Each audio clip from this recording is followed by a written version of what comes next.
eks neid targutajaid on praegult küll protsentuaalselt väga palju juba. See on nagu hea positiivne, et maailmas on väga palju tüüpe nagu mina, nad nagu räägivad ja proovivad ja ütlevad, et see koolkond või see religioon ja öeldakse, see on gyaani nagu sanskriti keeles, et teadmised, kultiveerid teadmisi. See on nagu filosoofia, arutled, võib-olla nii, täna arvad nii, homme vaatad, leiad mingid uued seosed, mängid võib-olla ümber oma mingi elukäsitluse natukene. Ja siis on Vigiana nii, et need teadmised peaks siis rakendama nagu praktikasse läbi ilusate heade omaduste ja siis see ainult toidab hinge tegelikult. Et teadmis on selleks, et juhatada meid sisse nagu õndsusesse. Et siin ka üks tuttav naine sünnitas just, eks ju, ja mees on hästi kohusetundlik, selline pereisa ja hästi tark insener. Ja tal on alati ka selline hea kalduvus alati asju hästi põhjalikult nagu lahti seletada ja uurida, mis on nagu imeline omadus, eks ju. Aga naine kiitis, ütles, et näed, et mu mees on muidu kõva targutaja, aga sünnituse ajal, eks hoidis kätt ja öelnud, et vot nii tuleks teha ja miks sa siis nii ei tee või mis sa virised või ei hakka nagu ratsionaalselt seletama, vaid lihtsalt ütles, et oi, kui tubli, hingas koos, eks ju. Ühesõnaga, naine oli nii meeldivalt üllatunud, et kui paljud naised ka sünnitusraskuse juures, kui keegi tuleks neid nagu, paljud on näinud ka, et mõni tahaks nagu mehe aknast välja visata, kui mees seal tuleb midagi targutama või kuidagi käitub nagu teistmoodi, siis see, kui ta oleks teistmoodi käitunud nagu tavaliselt, võib-olla hakanud asju lahti seletama, siis ta oleks nagu pikalt saatnud seal sünnituses.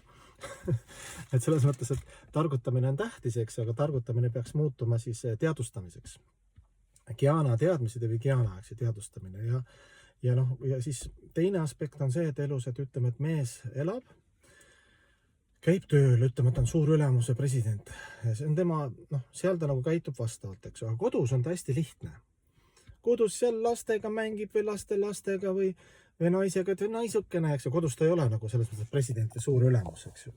Kodus on selline familiaarne, armastuslik, eks ju, et armastus võidab, nagu öeldakse, tegelikult nagu teadmised. Et teadmine on lihtsalt, et juhatada meid spontaansusesse lõpuks.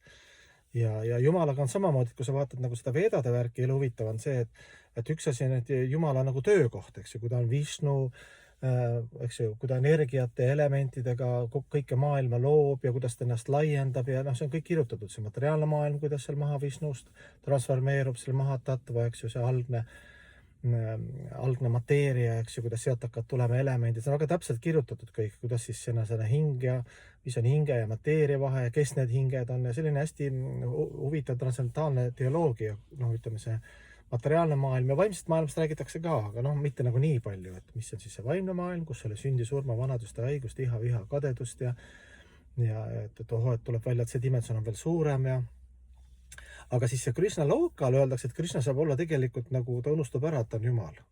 Nagu ma tõin see näite, et mees läheb tööle, et ta on seal, ta on nagu ülemuseks, aga kodus on ta hästi lihtne ja siis selle Krishna lokal ka tuleb välja, et kõik asjad taanduvad lõpuks kõik see keeruline värk, mis katus sõidab siin tegelikult ega lõpuni ei mõista seda, liiga suur maailm on liiga väiksed.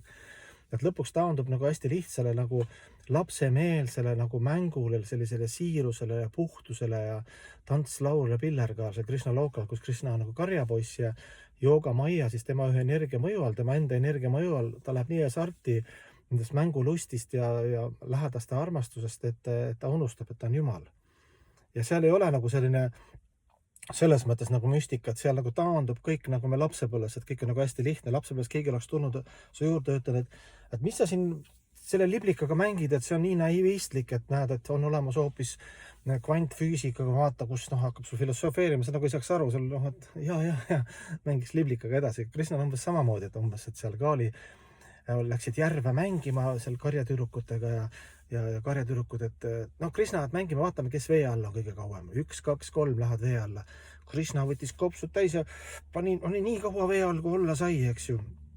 Aga koopid karjatüdrukud vee alla läksid, tulid kohe välja, vaatasid, millal Krishna hakkab välja tulema. Nii kui Krishna hakkas välja tulema, nemad läksid vee alla.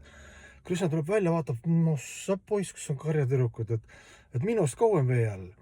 Ja siis Krishna nagu mitu korda, et proovime veel ja Krishna nagu hämmingus, et kuidas siis, et kuigi algselt Jumal, ta teab ju kõik on tema osakesed, aga ta see sardis nagu unustab kõik ära, oli lihtsalt karjapoiss ja mängis oma seal sõbrannadega, karjatüdrukutega.